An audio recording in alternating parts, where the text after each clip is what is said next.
how to monetize bodybuilding and make money in this industry, plus how can IFBB Pro Bodybuilders be paid more.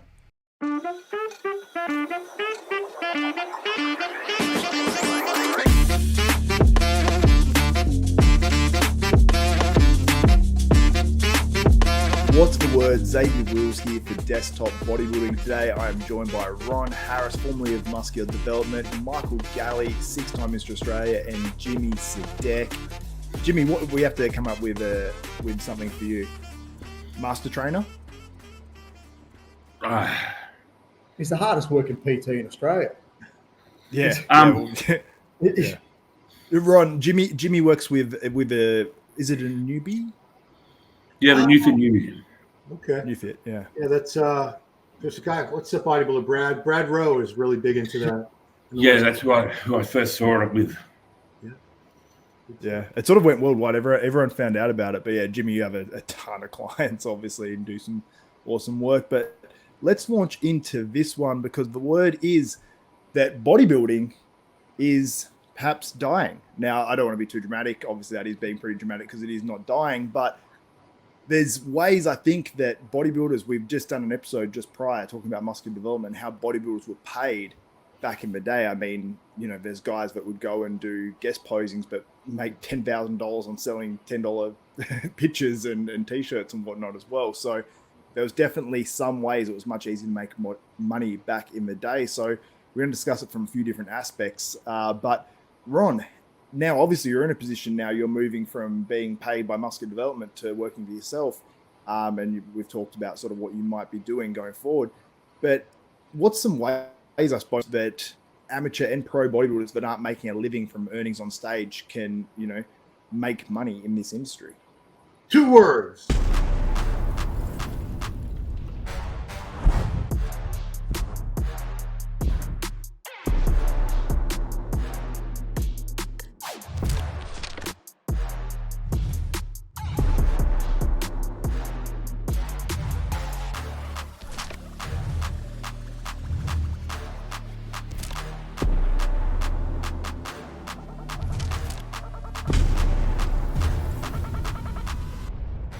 Online coach. Everyone's an online coach. There are people that are like, I'll say it. I've seen people that are, they come across to me like complete morons, but they're selling, and I know some of these, I've known them personally, and they're making a pretty decent living. So anyone who's got like a name and some sort of credibility behind them, they can do very, very well. I mean, there's a guy, you know, Mahmoud, what's his Durrah? Mohammed El Durrah, the bodybuilder up in Canada. Dude, he has like, we interviewed a few years ago, and he was telling me he had like 600 to 1,000 online clients at a time at that point. I don't even know how that's possible. Most of them lifestyle clients. Online coaching is a huge, huge opportunity. You don't need any credentials. You don't need any certifications. Anybody can be an online coach. That's one thing. Just having a personality. It's harder for the top bodybuilders now to make really good money, but it's easier for a million other bodybuilders and fit people to make money. So it's opened up so many opportunities, not necessarily for the competitors and the people who are winning the big shows, but on a worldwide level, anybody that's got a pretty good physique, can string a few words together and sound half intelligent, can do very, very well. Yeah, absolutely. And I suppose we've all done it where we've made money from directly or indirectly from this industry. Like Jimmy, obviously you're doing your training. Like Mick, you've done several things, you know, working for a supplement company now and doing sales. So it's like using your own little, I suppose, area of expertise in the industry. Like me, it's obviously making YouTube videos and doing things like that. So we've all used our like little area of expertise and Ron, your writing is like awesome. So I'm like, if I was a writer like that, I'd be trying to do writing as well, but it's just, I just don't have that same ability. So we've all sort of done it. But I mean, Jimmy, do you think there's any, obviously you do it with the newbie by New Fit and all that.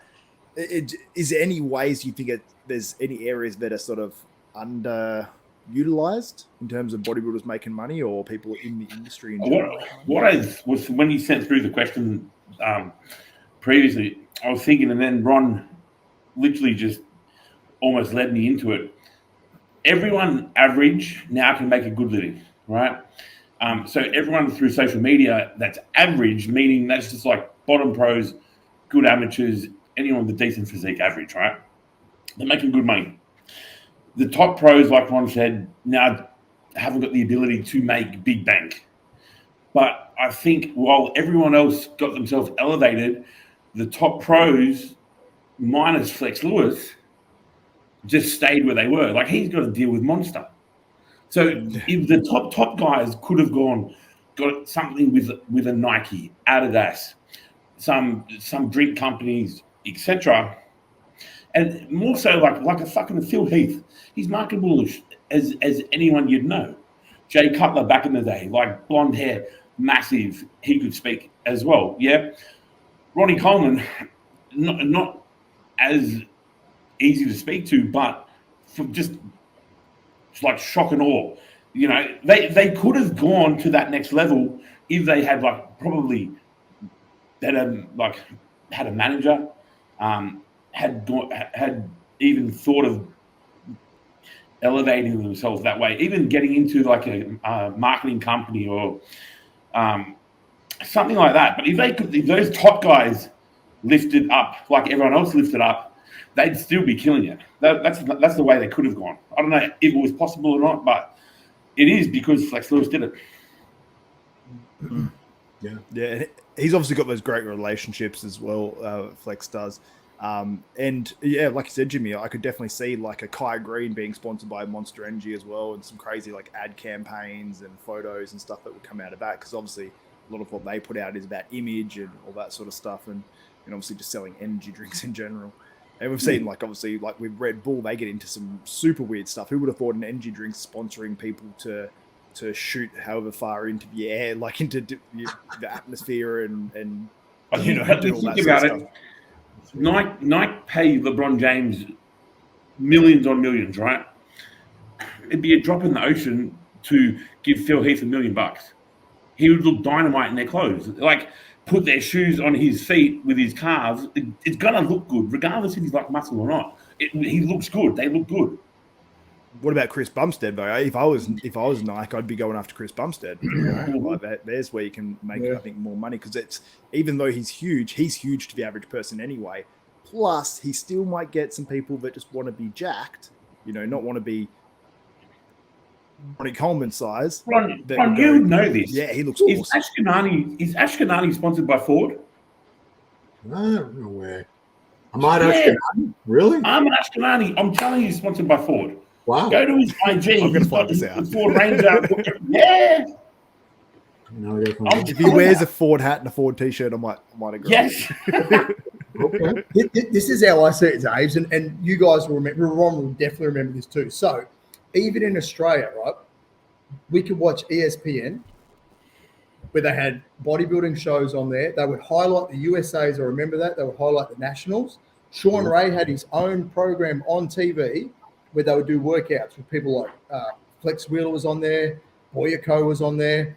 This was mainstream TV, even in Australia. Wild Water Sports, right? So Ron, Wild Water Sports. You're forgetting the main show, the one I worked on in the 90s. It was called American Muscle. It was on ESPN. No, sorry. Okay, it's another show. We were talking on the last episode about the 90s, how great they were. We had bodybuilding. We had the contests on TV. We had the Olympia, the Arnold on like NBC, major networks. Yep. Yeah, even the USA Nationals. We had a monthly show.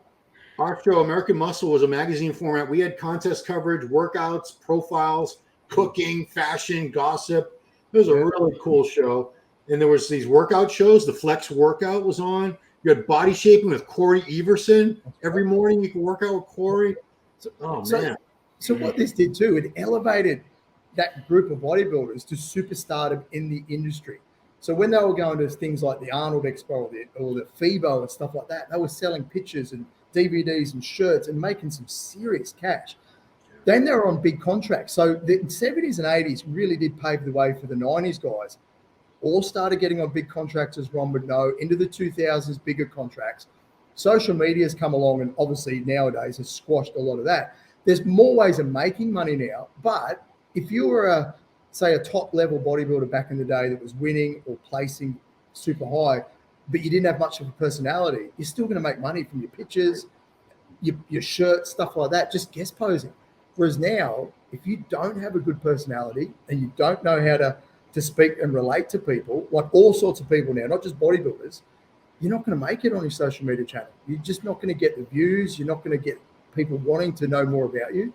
So it's changed a lot. And then, as Ron touched on, the coaching thing is like, it's here in Australia too, Ron. It's super bad. Like once a person will not necessarily win a show, maybe do a show, just compete in their first show. Yep. Next minute on their bio, they've got online coach. I'm a coach. Yep. It's destroying parts of the industry, that is, because they're not qualified. They don't know what they're doing. They're taking people's money. Also, they charge a lot cheaper as well. Yeah. So then when someone who doesn't really understand the industry looks, and this person's got a good rig, I'm an online coach, and this person's got a good rig, but they've got 6 Australian titles, they got 3 certificates, whatever, and they're 4 times as much, they're going to go, why are you 4 times as much? She looks better. Yeah. I'm going along with the bum. Like, yeah. But another thing I don't see a lot of the pros doing, and Regan Grimes does it the best, Hunter Labrada does it really good as well, is clothing, merch. Like just dropping new seasons of shirts. Yeah. I buy them because I need training t-shirts all the time. And a lot of bodybuilders do that either. Right. In the 90s, it was probably safe to say, as far as marketing themselves and doing it really well, it's probably Sean Ray. The DVDs. Yeah. Sean was one of the few who looked at it from, even when you spoke to him back in those days, he was all business. He was very serious. Everything was, he was already planning for his future. Cutler was the same way. Yeah. You know, they were setting up for life after bodybuilding while they were still in their prime as bodybuilders. Who would you think today, in today's group of bodybuilders, or let's say the last few years, who are the standouts for you that are guys that have got that same mentality and are actually making real good money being proactive? I think you look at people who have started like their own supplement lines and media channels. Like Fuad has done very well with his supplement company, with his media, with his YouTube channel. Ben Pekulski's done well with his gym and his online programs and coaching. There's a lot of people like that who have sort of transitioned from competing to, you know, taking a position as a master coach, a master trainer, passing on their information. You know, it is harder for a few guys to make a ton of money, but now there's a ton of people who are making pretty decent money. So it's sort of just been diluted among a huge pool of people. Out. You know, the point you made about the personalities and this and that, you can have a physique that's pretty good, nothing special. Like we would all sit there and pick them apart. Oh, he's got no back thick, he's got no calves, whatever. But the average person, if they're good looking and they got abs and, you know, they're lean and they got a nice V-taper, pretty face, and they can speak well and they're entertaining to listen to, they can get millions and millions of followers. They can get big supplement contracts. A great success story right now is this Sam Sulek, 21 years old. 21. I was a baby when I was 21. This kid, millions and millions of followers on YouTube, on TikTok. I don't know what Hostile is paying him, but it's got to be a pretty decent amount, especially for somebody that age. He's never stepped on a stage. Maybe he will, maybe he won't. You know, his fans, as far as they're concerned, he's as good, if not better, than Chris Bumstead or Hadi Choopan or any of these guys. They don't know any better. You know, they don't pick the physiques apart the way we do. So, yeah, it's tougher for. There's only I'd say you could probably count on one hand open pros who are making awesome money just from competing. Maybe not even a whole hand. And when you say it like that, and you're obviously right in the mix of it, that's so sad to hear with the sport, isn't it? Where, you know, you'd love to see all those guys. Let's face it, these guys are putting themselves on the line. It's not an easy sport. You're sacrificing a lot, and they're still not getting the rewards from it, which is, and I can't see it getting any better, to be honest. I think this whole social media aspect is going to keep going the way it is, and that's what Ron said. There's guys on there that haven't got the best physiques, but they speak well. They relate to people out there, the common person, and they're the ones getting the money now. So I think that's just the way it's going to be. Progress. Yeah, put it this way. Whether good or bad that we see it, it's still. we actually just did a video before we chatted, Ron, on Sam Sulek and how much he's making. And I popped up a graphic, and when you really work it out and do the maths, at almost 1 million views a day on YouTube for Sam Sulek, I can't imagine Derek Lunsford has made or will make as much money as Sam Sulek does in the next 12 months, because he has to be between $2.5 to $4 million US, I'd say, annually, if he keeps up what he's doing the last few months. Yeah, because almost 30 million views a month on YouTube, plus what he must be selling. I mean, I've heard figures through people, word of what certain people like Urs Kalachinsky and names like him, what they're selling in terms of referral codes and stuff, and the numbers are amazing, like crazy. So I'm like, he's getting an affiliate, he's getting sponsorship salary, plus he's getting YouTube revenue. It's like those streams of income would add up to potentially $10,000 a day. So it's like who's making that? Hey, if you look at the bios on the Instagram pages for a lot of these bodybuilders, top bodybuilders, they do have 6, 8, 10 different sponsors, or at least discount codes or whatever. So if they are able to generate a lot of sales and they're getting a piece of that, it adds up. They're doing pretty well. Sure. Now I want to discuss one more thing. This one's going a little bit longer than the average what's the word, but I want to discuss how to make bodybuilding bigger. And now I just recently heard on Fuaz's channel, I believe it's on the Bodybuilding Bollocks one.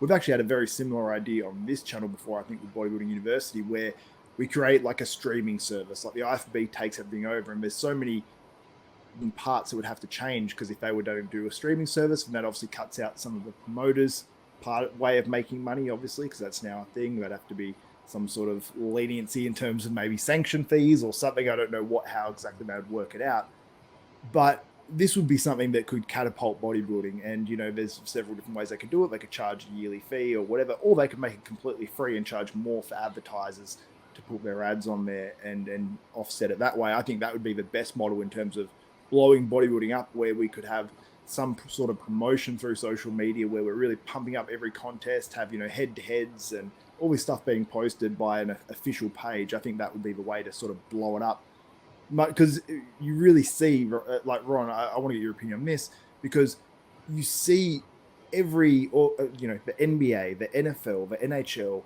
every top sporting federation, the main federation, they have a killer social media page, and there is no real IFBB page that is putting everything out there. We have to go to buys and tries, or Suliose, as we say, Mick. Suliose, a whole bunch of them. But we're just going to random dudes' Instagrams to find out bodybuilding competitor lists and things like that. It's crazy to me. So I mean, do you think there has to be someone or a group of people running a social media that really is the main bodybuilding social media, like an NBA does and like these other federations and sports do?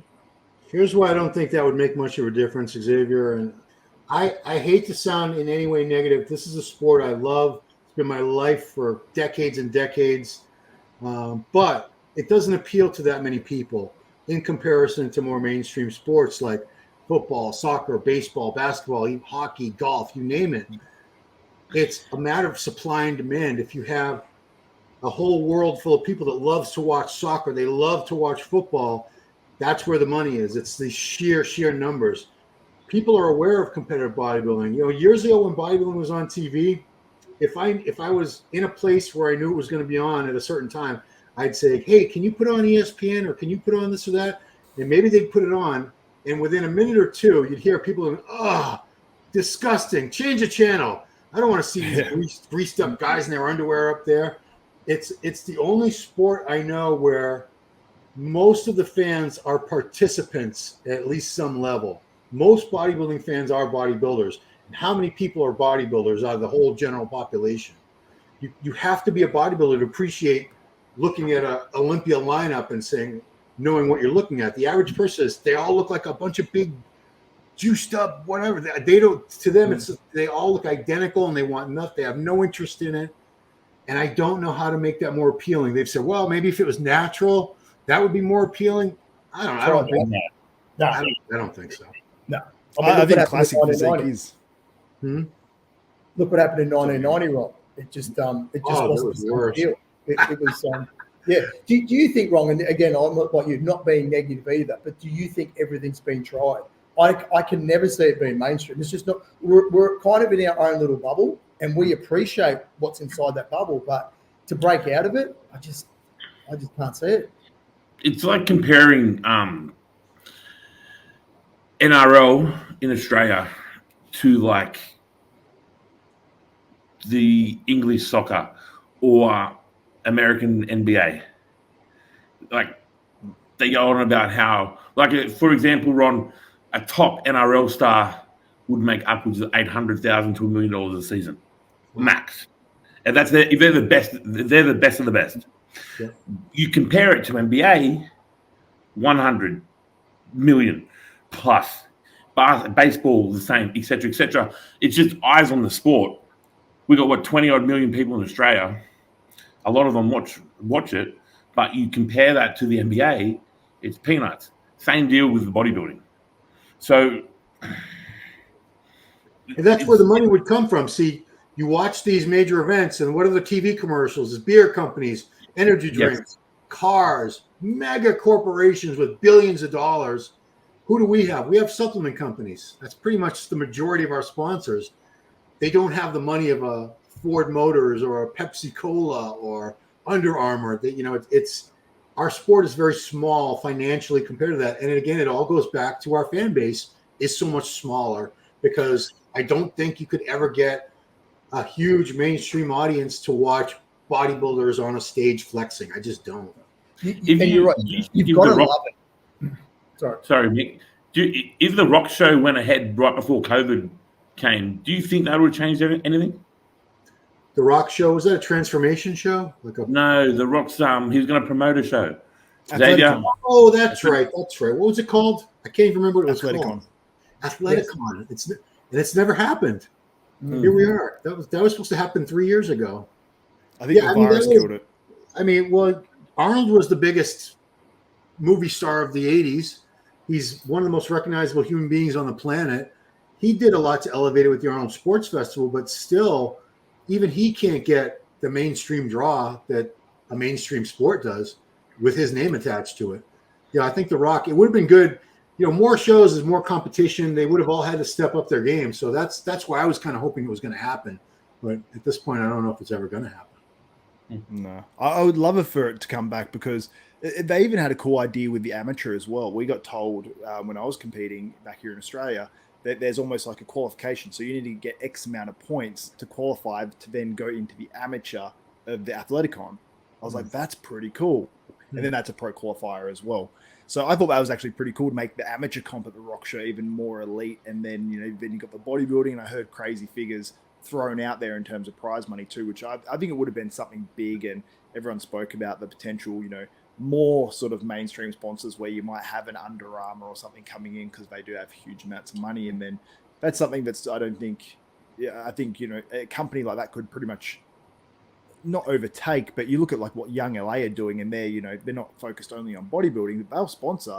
They sponsor some legendary bodybuilders. They've got Jay Cutler on board. They've got UFC fighters. They really go across the whole way. So I think there's a way that we could get bodybuilding not to be fully mainstream, but to have more of an audience. Maybe it's more about just audience growth and not so much just making it quote unquote mainstream. Because I still think with how many young kids we have getting into training now, I think there's a new wave of people that at least have some sort of an interest in bodybuilding that I think we could grab and pull into the industry and hopefully keep there, rather than them being interested from 16 to 18 and then, falling off it and going and partying, So I think there's potential.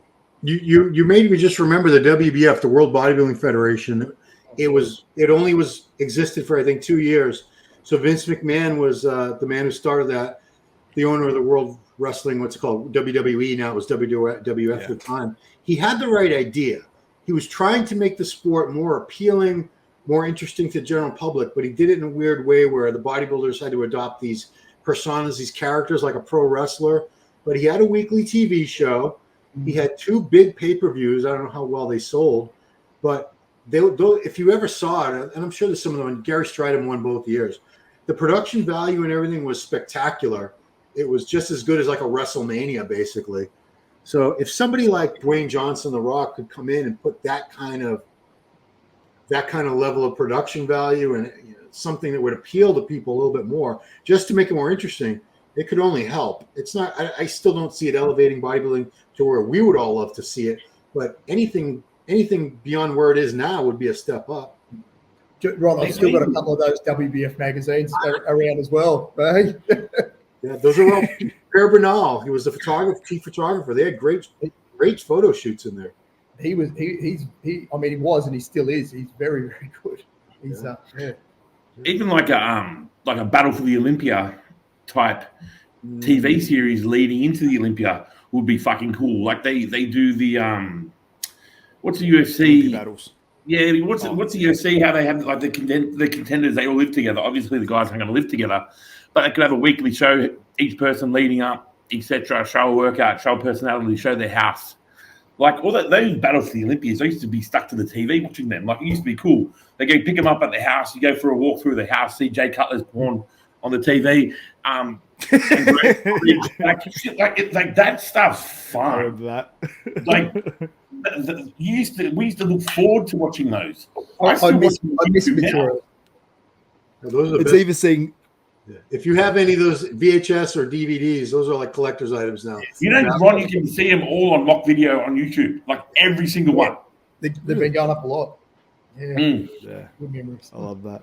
Yeah. I made me laugh. Well, Yeah, it was even seeing. I'd say Generation Iron, the first Generation Iron movie, although that whole Phil Heath, Kai Green thing that was sort of fictionalized and they made them into characters. That was another thing where they had the right idea, where they tried to put a storyline and get you rooting for certain people and rooting against other people. It was kind of like a docudrama, the way Pumping Iron was.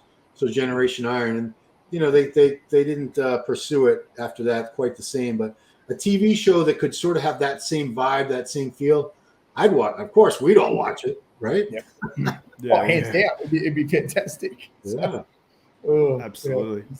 Yeah, and I think the way the UFC do it as well, I would love to see something like that with bodybuilding, where we have really high production value, where we have, before each UFC fight, like when they're coming out, sometimes they'll have clips of the guys in their training and then them talking, like, I'm not going to lose this battle, blah, blah, blah. And then you're like, then the fight's on. So it's like you're pumped to see, if we had a bit of that, where the competitor was maybe talking about the other competitor, I think I've got him in this shot, and then Rod, it goes to it. Do you remember backstage at Olympia, Ron? I think it was 2004 or 5. They had Kevin Labroni and Triple H trying to ask those hard questions, and they had Jay and Ronnie going back at each other. I think that's when Ronnie said one of his classic lines about smoking crack or something like that. Jay. What do you think about? I think they asked Ronnie, "What do you think?" Jay Cutler says he can beat you. What do you think about that? He says, "I think he's smoking crack." That's the best. Yeah, and that's another thing. If bring on people like Triple H, like Batista, people who have an awareness and appreciation for bodybuilding that could sort of be that bridge between the general public and the athletes, because everybody knows these guys from pro wrestling or from action movies or whatever, and some of them are bodybuilding fans, and most of them they're bodybuilders at heart. They just weren't gifted with that structure or whatever, but clearly they did okay without bodybuilding, didn't they? But that's another thing. It's actually really cool to see Batista at some of these shows, and he's got his great gym set up in Tampa as well. I remember one Tampa I went to a few years ago, Batista was in the front row, and it was just cool as to see someone of that caliber at a bodybuilding show, and you can see he was loving it. He enjoyed it. So those sort of things definitely help. It's just having more of them. Obviously, you got The Rock loves it, Batista loves it, Triple H loves it, but you kind of just Mark Wahlberg. He's another good one that does. Shaq is at the Olympia every year. Yeah, that's pretty cool too. Yeah, that's awesome. So he poses. He does posing routines. He actually loves it. I think if he was under the height of 7 foot, he would be on a bodybuilding stage for sure. He might still do it. He might still do it anyway. Who knows? Yeah, I would love to see. I mean, I would love to see Shaq like DJ for the pose down at the Olympia, and then him just rip his shirt off and get involved. Like that would be like. Can you imagine how viral that would go if Shaq was posing down in the Mr. Olympia pose down? Because the pose down isn't judged; it's just for the fans. So imagine how viral to go off. The Rock got his top off and started posing down there. Oh yeah, you got to lay the SmackDown. Oh boy. Oh shit. Oh, there'd be all the videos. You know what videos be going? Rock versus Phil Heath embarrassed. Well, not Phil Heath now, obviously. It'd say something like that. But anyway, yeah, I think there's things. I think we all agree, at least to some extent, that things can be done to help not only promote the sport better, but grow bodybuilding to some level. And I think there's things out there that hopefully get done in the future. And I think that the industry as a whole, I think, is moving in the right direction in terms of getting more pay. Because you think back to 10 years ago, even, or 15 years ago, how many, just say 15 years ago, you'd go to a gym and you'd be very niche, like training in there for bodybuilding, and how many gyms there were and how many people were out there. Is so many more doing it now and training to gain muscle. And I think it's obviously all good. And it's good, like we mentioned as well, there's more money overall in the industry. It's just more spread out. This is, the top 10 in the world previously was living, I think, very good in terms of bodybuilding. And now it's just the money's sort of pushed out, and it comes down to who can work for it the most. So, yeah, but anyway, hopefully people got some ideas and some motivation out of that. And you are in the industry, maybe look outside of just being an online coach. You can make clothing, you do all sorts of things. But anyway, guys, thank you so much for doing this episode of What's the Word. This was a much longer one. Ron, thanks so much for coming on. We'd love to have you on some stage again. And Mick and Jimmy, do you have any final words? No words, just hand signals. That's all I've got. But everyone, follow Ron. Check out his. I should say that was awesome. It was so cool to actually converse and talk with Ron about certain subjects, because, like all of us, we've seen Ron's work over the years. So yeah, awesome to have you on, Ron. Like, we've got to get him on again. You've got to be a regular. I'll come back whenever you want me. I'm here. Yeah. Got time now. I love it. I love it. Ron, we should let you get to bed, and we'll get on with our Saturdays, because we're in the future over here. But thank you so much. Follow Ron on social media and also on YouTube as well. He's got his old YouTube channel, but relaunched. Check it out. Go subscribe to him. Give him some support as well. And obviously the same for the other guys as well. So that's it for us. My name's Xavier Wills. For Ron Harris, Michael Galley, Jimmy Sadek, for What's the Word, we are